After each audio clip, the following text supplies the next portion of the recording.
fii comme ni ma leen ko waxee rek maître Amadou Sall la ñuy déglu.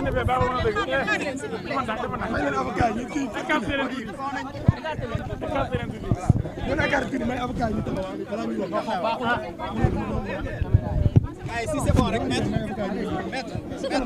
Alors, vous pouvez nous faire de l'audition.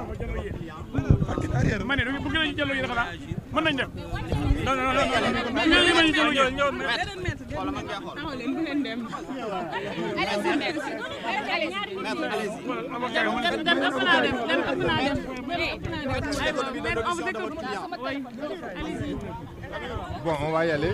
Oui. S'il vous plaît, ouais. C'est bon. Oui. Voilà, ce qu'on peut retenir, c'est que notre client et ami, Amadou Mansour Faye, a été entendu. La commission d'instruction de la Haute Cour de justice lui a notifié les charges qui ont été retenues contre lui. Ces charges sont celles qui figurent dans la résolution de l'Assemblée nationale. Nous devons simplement préciser que, comme vous le savez tous et comme les Sénégalais le savent, l'Assemblée nationale est une assemblée d'hommes politiques. Ce sont des hommes politiques qui se sont réunis dans une instance qui est une instance politique et qui ont retenu un certain nombre de reproches. Et ces reproches, aujourd'hui, il est établi et tout le monde le sait. Les Sénégalais le savent, ces reproches sont des reproches politiques.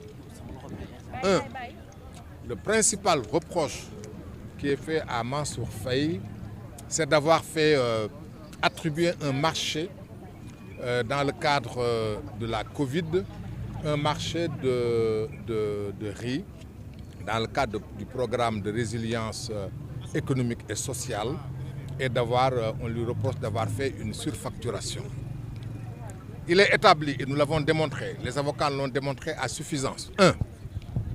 Que Amadou Mansour Faye n'était pas membre de la commission d'attribution des marchés. Cette commission d'attribution des marchés, sa composition est décidée par un arrêté du ministre des Finances, dans le respect strict du Code des marchés. Et cette commission s'est réunie à appliquer des prix de l'époque, des prix qui ont été confirmés par le ministère du Commerce. 275 francs, je crois, le kilo à l'époque. Et M. Mansour Faye n'a pas fait le marché, il n'a rien fait. Nous avons prouvé, il est à suffisance, qu'il n'est absolument à rien intéressé, ni dans le marché, ni dans quoi que ce soit. Ça, c'est la première chose. La deuxième chose, nous avons démontré à suffisance et nous avons prouvé avec éléments à l'appui que c'était un appel d'offres. Un appel d'offres a été lancé, 30 sociétés ou personnes ont soumissionné, 30. Et chaque soumissionnaire a vu son dossier traité, étudié. Et le PV de la réunion a été publié. Et ce sont les mieux-disants, les 4 mieux-disants. Et en droit, on les appelle les moins-disants qui ont été choisis. Et ce n'est pas Mansour Faye qui les a choisis. Par conséquent, si aujourd'hui il est retenu pour ce délit, pour cette infraction, il ne fait absolument l'objet d'aucun doute que c'est une commande politique. Parce qu'il n'est en rien concerné et il l'a démontré. Il n'était pas obligé de faire des déclarations. Et il l'a fait, ces déclarations, pour apporter la preuve qu'il n'y est pour rien. Malgré tout ça, malgré le fait que nous avons déposé une requête aux fins de contestation sérieuse, et notre requête, nous vous la communiquerons. Pour une fois, nous avons décidé de communiquer à la presse les documents que nous avons déposés pour que les journalistes que vous êtes, historiens du présent que vous êtes, que vous soyez au courant de ce que nous avons fait, que vous soyez informés avec précision de nos requêtes, que vous les lisiez, que vous compreniez et que vous passez l'information. Chacun, naturellement, avec sa ligne éditoriale, mais que l'information puisse être portée au public et vous vous rendrez compte que Mansour Faye n'a rien fait. Malgré tout ça, un certain nombre d'infractions ont été retenues. Il a été mis sous mandat de dépôt, alors que, un, il y a des contestations, deux, il y a une offre de cautionnement. Rien de tout ça n'a été retenu. Et il s'y ajoute enfin que nous avons déposé également une requête en inconstitutionnalité de la loi. Nous avons la désagréable sensation qu'on ne nous a pas écoutés, que si on nous a écoutés, on nous a entendus. Si on nous a entendus, on ne nous a pas compris. Qu'est-ce qui a été proposé en guise de caution? Ce n'est pas le plus important. Est-ce que vous avez tenté de Ce n'est pas le plus important. Je vous ai dit qu'on a fait une offre de cautionnement. L'offre n'a pas été acceptée. Combien? Ce n'est pas important, je ne vous le dirai pas, ce n'est pas le plus important. La seule chose qui compte pour moi, la seule chose qui compte, je ne répondrai pas à cette question, je vous l'ai dit, n'insistez pas. Je vous ai dit que ce qui est important pour nous, nous avons fait une offre de cautionnement. Cette offre de cautionnement a été rejetée, premièrement. Sur quelle base? Deuxièmement, nous avons fait des contestations sérieuses. Les contestations sérieuses n'ont pas été acceptées. Troisièmement, nous avons déposé une requête en inconstitutionnalité de la loi. Cette exception a été rejetée. Et nous avons dit que pour vous mettre à l'aise, pour vous informer, nous avons décidé exceptionnellement. Nous n'avons pas besoin de fuite. C'est nous qui vous donnons les différents documents que nous avons déposés, notamment la requête en contestation sérieuse. Nous vous la donnerons. Et nous demandons simplement que si nous avons vos mails et vos numéros WhatsApp, nous vous les donnerons. Que quelqu'un fasse le nécessaire, qu'il me les donne. À l'instant où je vous les donnerai. J'allais dire rapidement en wolof. waaw tey dafa am loo xam ne bi faaw ñu wax que nit ñi ba ñu xam ko. tey Mansour Faye bi ngeen ko yëgee Assemblée nationale moo jóg wote ne dañu bëgg ñu atte ko xam ngeen loolu li gën a doy waar la ndax fii Sénégal li ci ëpp bokk képp ku ñuy atte procureur moo lay jël yónnee la waaye bii du procureur moo ko yónnee Assemblée nationale moo ko jël.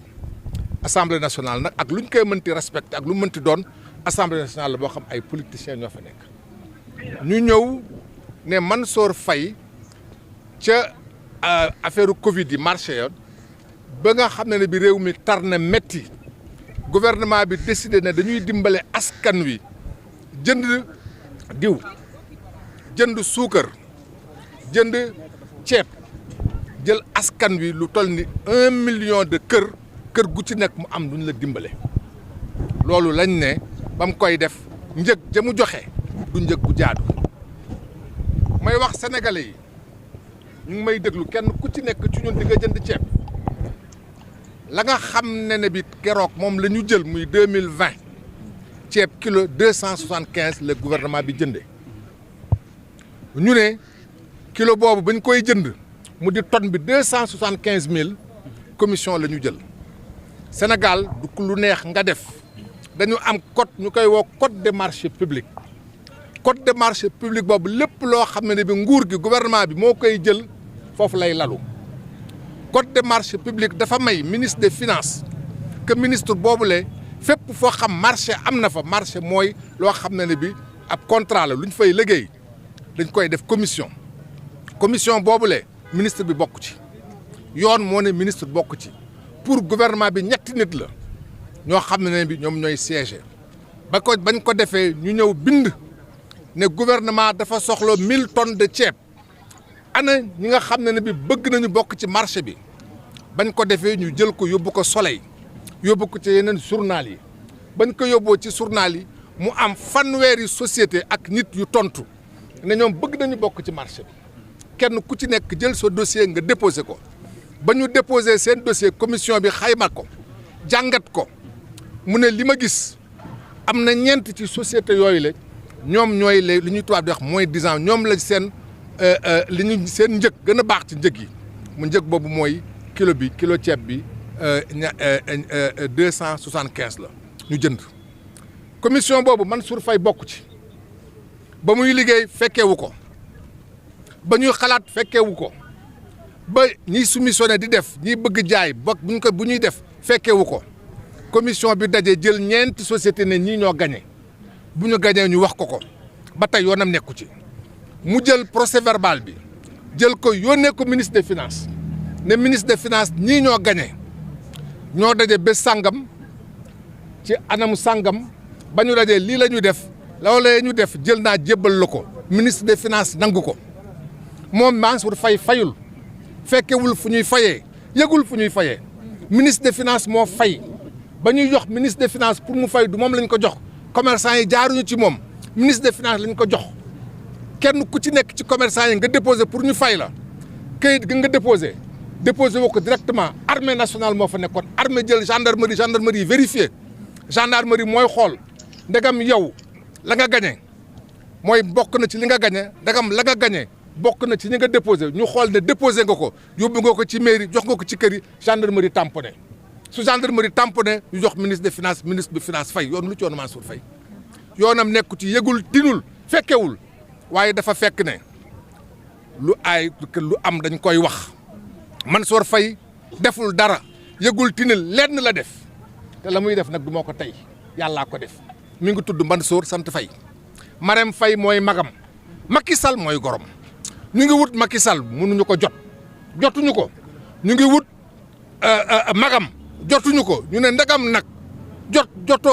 jotuñu goro bi jotuñu mag ji moom nañ ko téye ñun loolu la ñu gisuñu laneen lu dul loolu ndax amul benn yoon boo xam ne bi léeg-léeg ñu wax ne moo ko def andi wuñ ci benn firnde ba pare moom ci boppam ak ay avocat dañu andi kayit yëpp ñu wane ko pour que Sénégal yi xam ndagam lu ñuy wax ay léeb la wala ay lippoon la ñun li ñu bind ñun avocat yi lu ñu bind dinañu ko jël jébbal ko journaliste yi jottali leen ko ba Sénégalais bu ci nekk mën ko liir mën ko jàng mën ko xayma mën ko jàngat su boobaa kenn ku ci nekk dina xam ne que Mansour Faye dañ ko tàppel nañ ko jàpp nañ ko tooñ nañ ko fa may daanelee olof dafa ne doole moo mën dëgg ba kay olof di wax dama am benn màggatum pël mu ne olof dafa amul kam-kam dak olof dafa am lu mu fàtte li olof fàtte mooy màgget moo gis waxambaane la woon tey am na ay xale yoo xam ay waxambaane lañu bu ñu fàtte mukk dara dinañu màgget lenn rek moo dul màgget dëgg parce que dëgg rek moo yàgg kon mooy kër waaw déedéet xam nga Mansour ñett mbir la def benn bi dafa ñëw li ñu koy toppali ne dafa surfacturé mu indi ay këyit wane ne mooy li ma wax lii ba muy surfacturé fekkewul yëgul du moo ko def lu ñuy wax ay weddi loolu lay olof di wax ci tubaab di wax ne weddi yu dëgër ndax soo bañee ñu tëj la ba ci yu mel nii da ngay weddi mais loolee ngay weddi na doon weddi gu dëgër mu indi weddi gu dëgër indi ay këyit wane ne bokkul yëgul tribunal dàq boobu ñaareel ba yoon moo ko wax ne suñ lay topp ne dañ lay topp yoon moo lay teg tuuma am nga sañ-sañ ne damay indi garantie pour ëllëg su moom mooy tayle mën nga tayle alal koppar la wala ay bien mën na nekk suuf mën na nekk kër mu indi ko ñu bañal ko ñetteel ba dañu wax ne cour bi koy atte ni ko yoon waxee muy anticonstitutionnel la fa laluwul ci yoon ndax fii Sénégal lépp loo xam ne bi loi la dafa war a lalu ci charte réew mi ñu ne charte bi nga xam mooy charte bi gën a kawe bi nga xam lépp ci la lalu muy constitution loi bi bokk ci moom tam ñu dàqal ñu ko waaye nag ñun dañ naan ñun ay avocat lañu avocat ñun duñu ay magu xamoon nañ ko duñu ay magu waxoon nañ ko ay magu dañ koy xeex la xeex bi nag yaar la dañ koy xeex fii ci tribunal fépp foo xam yoon may nañu ko fii ci Sénégal ñu xeex ko dinañu ko xeex yoon moo ñu may ñu am sañ-sañ bi Mansour Faye am sañ-sañ bi su d'accordul mu dem ca cour de justice bu Abuja pour que cour de justice Abuja wax na lii baaxul cour de justice de Abuja gis ngeen ko yàgg na jël ay décision contre état du Sénégal en tout cas dëgg lañ fi nekk suñ ci paree am na loo xam ne bi yoon moo ñu ko may mu di juridiction Nations Unies du ñu bàyyi dara tey jii ñiy topp tey jii ñi koy topp jàpp ko def ko doole nañu xam dara que ay avocat Mansour Faye ñoom lu mu leen jaral ñun def ñu ko jaral waaye ñun nag lim ñu ko jaral ci yoon la du ñu def dara lu dul ci yoon fépp foo xam ne fi dinañu ko xeex lépp loo xam dinañu ko xeex dina ci ànd ak fulla dina ci ànd ak xarañ dina ci ànd ak fit ak jom dinañu ko def. lan moo tax sàkku woo leen ñu placé ko sous contrôle judiciaire parce que mandat de dépôt ci option yi la lépp lu ñu yoon may def nañ ko may nangaluñu dara merci. merci.